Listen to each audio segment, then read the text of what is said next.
Por un lado, Estados Unidos, ¿verdad?, que empieza ya, disminuye, ¿verdad?, el quantitative easing en octubre de 2014 con expectativas de aumentar la tasa en este año, y por otro lado tenemos en Europa un contexto diferente donde hay una expansión monetaria y donde hay una lucha importante para salir para evitar riesgos de deflación y salir de la recesión económica.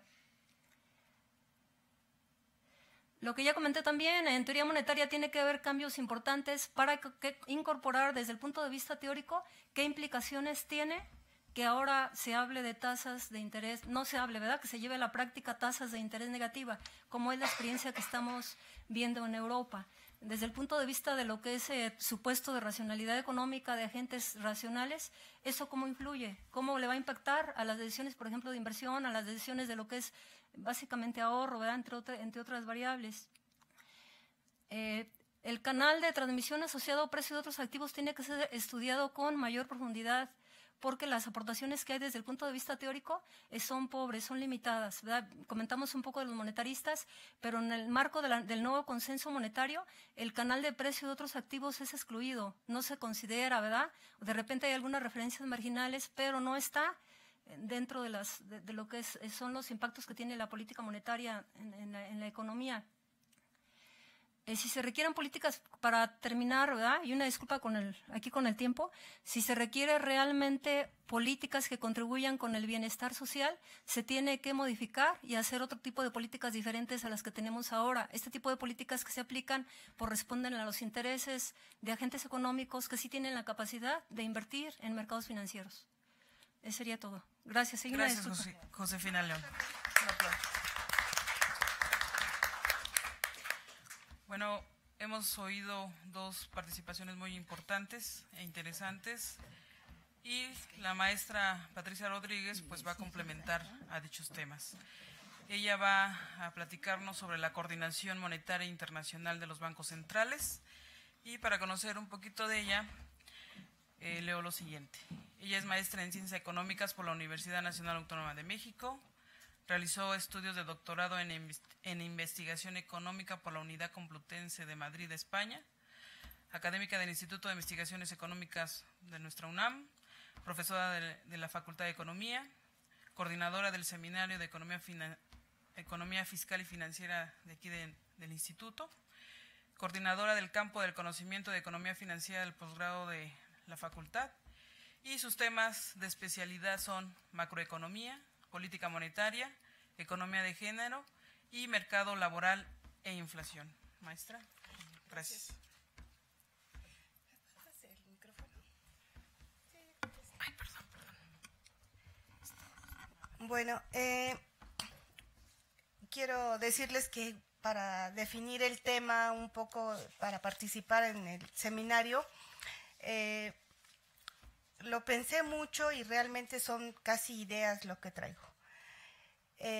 Realmente, y con todos los análisis que ustedes han oído en este momento y que hemos oído a través de los últimos años, parecería ser que la crisis fue una sorpresa para muchos y que no se pudo hacer nada, y que hasta este momento todavía se está discutiendo cómo salir de la crisis financiera, que nos atropelló y que todavía muchos de los países están tratando de recuperarse. Ayer con la intervención de Pepe Denis veíamos muy claro la lucha que políticamente se está intentando dar con ciertos programas.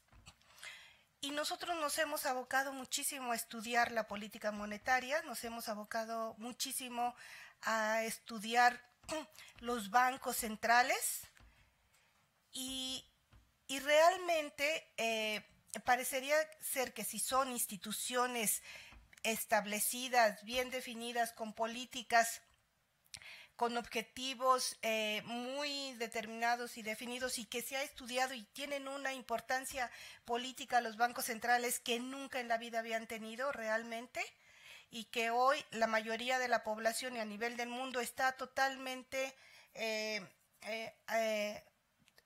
viendo qué es lo que hace los bancos centrales y qué es lo que dicen, cuál es su comportamiento, cuál es la información, etcétera.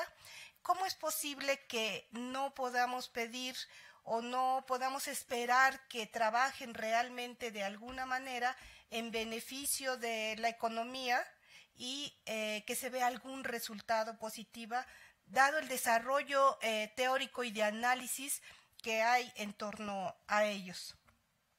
Esto es un poco la pregunta general que me hacía y me hago. ¿Cómo es posible que con tantas estructuras internacionales e instituciones no podamos llegar a un solo acuerdo como para que, no digamos un máximo de Pareto, pero que por lo menos se puedan llegar a ciertos índices de viabilidad para las naciones o las regiones, por lo menos? Bueno, pues entonces comencé a ver un poco sobre la coordinación que existe de los bancos centrales. La coordinación, la discusión teórica que se da acerca de la coordinación de la política monetaria a nivel internacional. ¿Y cuáles son los diferentes aspectos que se intentan observar y proponer? Bueno, la conclusión es que no hay. Esto se los adelanto desde ahorita. Y que en esencia todas las propuestas que existen como que llegan a un punto de discusión muy importante, que es el estudio de las monedas. Básicamente, el estudio de la cantidad, del precio de los activos, de las determinaciones básicamente del dólar, aunque hay otras monedas.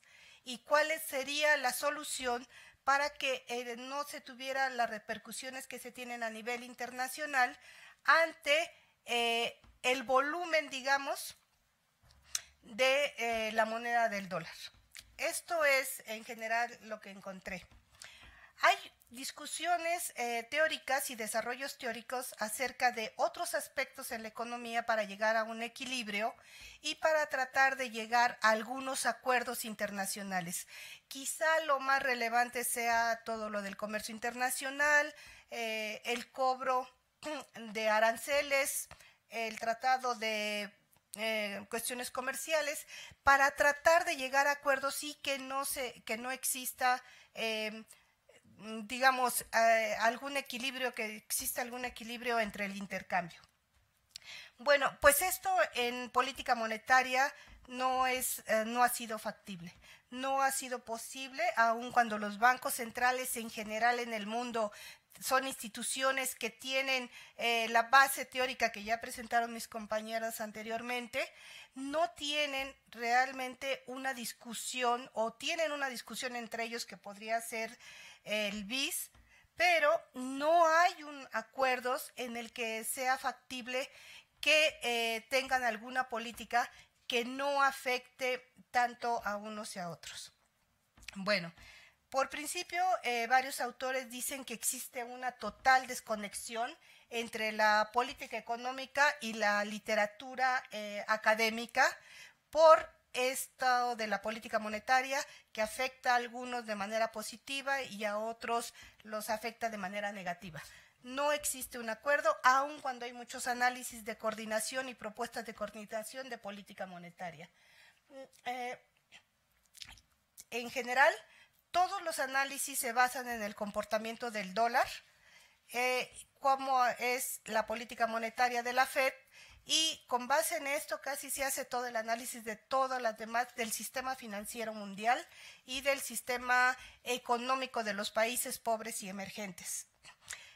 Todos están de acuerdo en general de que debe de existir una coordinación de política monetaria, tratando entre los bancos centrales de que no exista realmente pues todo lo que ha pasado en la economía de los mercados emergentes y los mercados pobres, tratando de disminuir sobre todo el desempleo. Al final lo que les digo es que siempre hay un problema sobre el dólar y cómo se comporta.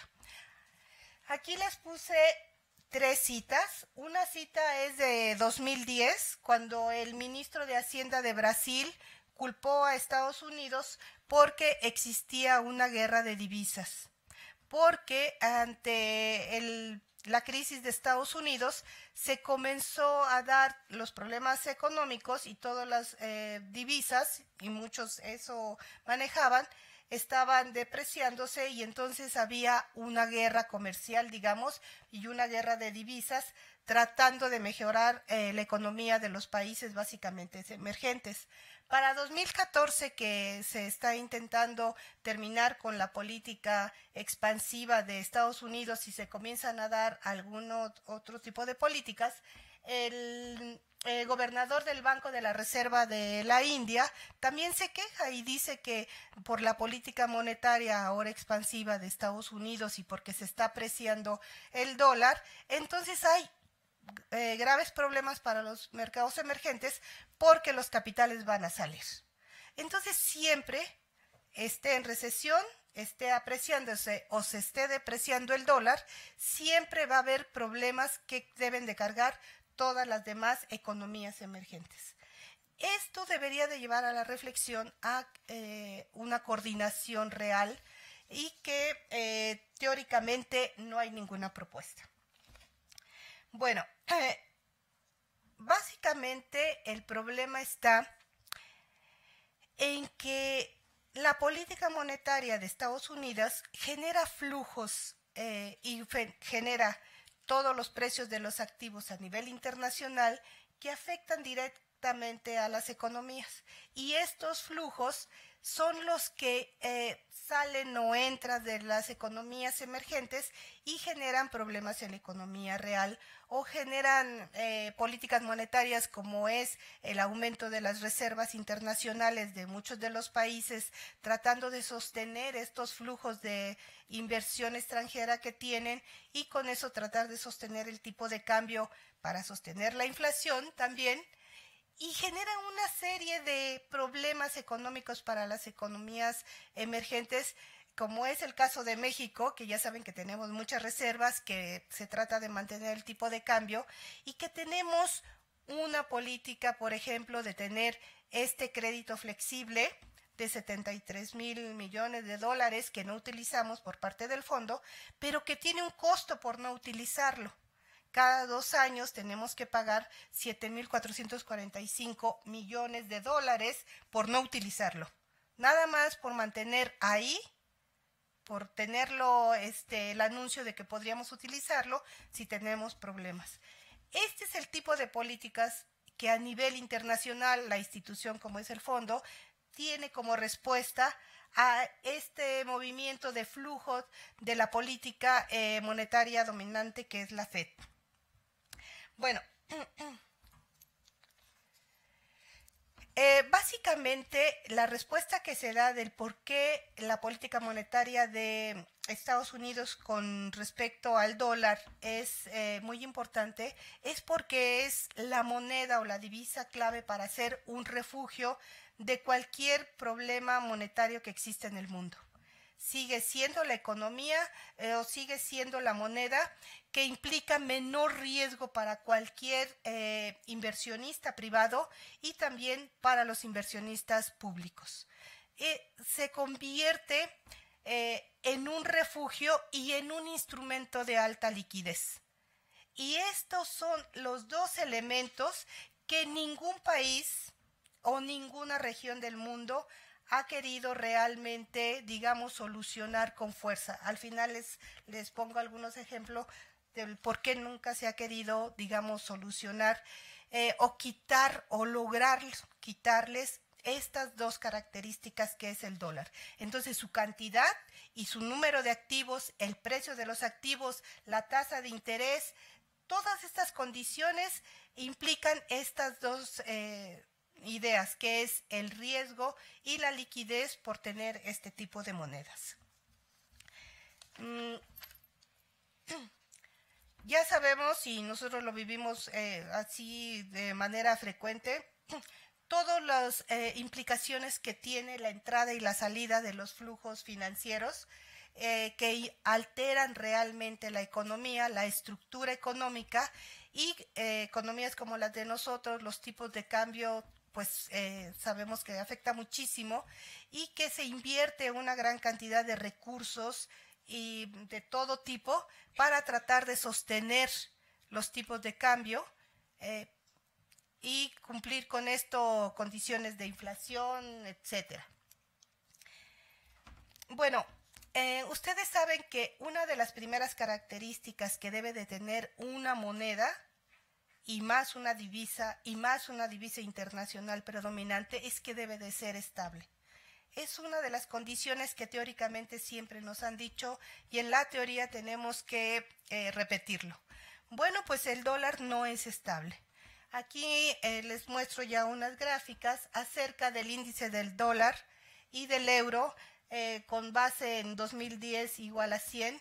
Y vean ustedes, el rojo es el dólar y cómo su movimiento en términos de apreciación y depreciación tiene grandes estragos en toda la economía internacional. Esta determinación de la cantidad de dólares está definida por la política también monetaria de la FED y lo establece con base en sus objetivos, digamos, nacionales. Si nosotros vemos la anterior, vean ustedes el rojo cómo se mueva y después vemos el índice de, puse aquí nada más 3 monedas de mercados emergentes principales importantes, de las monedas importantes. La parte azul, que es el dólar, cómo se mueve, y la parte roja es México, la amarilla es China y la verde es Brasil. Vean ustedes cómo la determinación de la apreciación o depreciación del dólar tiene todas las consecuencias en el valor de nuestras monedas. Y este valor de nuestras monedas tiene implicaciones para las economías internas, pero sobre todo de los flujos de capital. Porque parecería ser que los capitales, que parece una contradicción, cuando salen y entras a los mercados emergentes, se dice que es porque está buscando mayores beneficios o que está buscando mayor rentabilidad por la diferenciación de las tasas de interés que ya vimos, etcétera. Pero los capitales siempre están buscando rentabilidad, pero están buscando también seguridad, están tratando de ser menos riesgosos. Entonces quiere decir que cuando entran o salen los flujos de capital, tiene que tener también características que están siendo evaluados en términos de la moneda dólar, de la moneda que es el dólar, que son los que definen realmente que entren o salgan estos capitales. ¿Ok? Esa es la inversión de cartera para Brasil, México y China.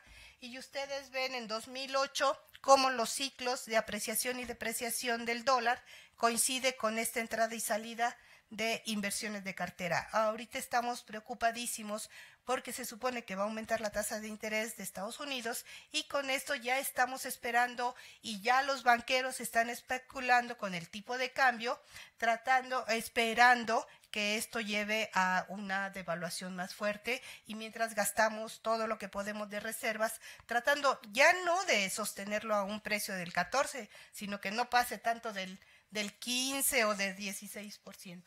Estas son también la inversión extranjera directa, las tasas de crecimiento para esos mismos países y coincide también con los mismos ciclos del movimiento de apreciación o depreciación del dólar. Bueno, entonces tendríamos que ver si esto todo el mundo lo ha analizado, lo ha pensado, ha observado mucho los bancos centrales, etcétera, etcétera. Son instituciones bastante, digamos, rígidas, con una normatividad, etcétera, aun cuando son autónomos. Quiere decir que es posible tratar de coordinarse y que estos bancos se pudieran sentar y discutir cuáles serían las repercusiones y no podrían pensar cuál sería una tasa de interés que no implicara salidas y entradas de los flujos de inversión de estos países o que las tasas de interés de sus activos afectaran tanto a nuestros activos. Esto habría que verlo. Hay una discusión sobre políticas monetarias óptimas y se ha llegado a la conclusión de que no existen estas políticas monetarias óptimas, por lo menos no mundiales, porque cada política monetaria debe de responder a una política económica nacional, a un beneficio específico de cada uno de los países con sus ciclos económicos que no forzosamente van a coincidir unos con otros. Esto también es importante decirlo, y que los objetivos de los bancos centrales, aun cuando en general es contra la inflación y manteniendo Estados Unidos lo tiene más diversificado porque es el crecimiento y es el empleo, mientras que otros países como Brasil, que no tiene autonomía legalmente, tiene una inflación más o menos 4%, y así muchos de los países con cuestiones específicas tienen distintos objetivos. Entonces se habla de que no existe una política óptima monetaria mundial, sino que existen políticas, digamos, que pueden ser procíclicas o anticíclicas, dependiendo del momento en que cada economía vive, y que podría ser solucionada, ahorita les voy a decir otra propuesta, con otro tipo de organización por parte de los bancos centrales o de organismos supranacionales regionales.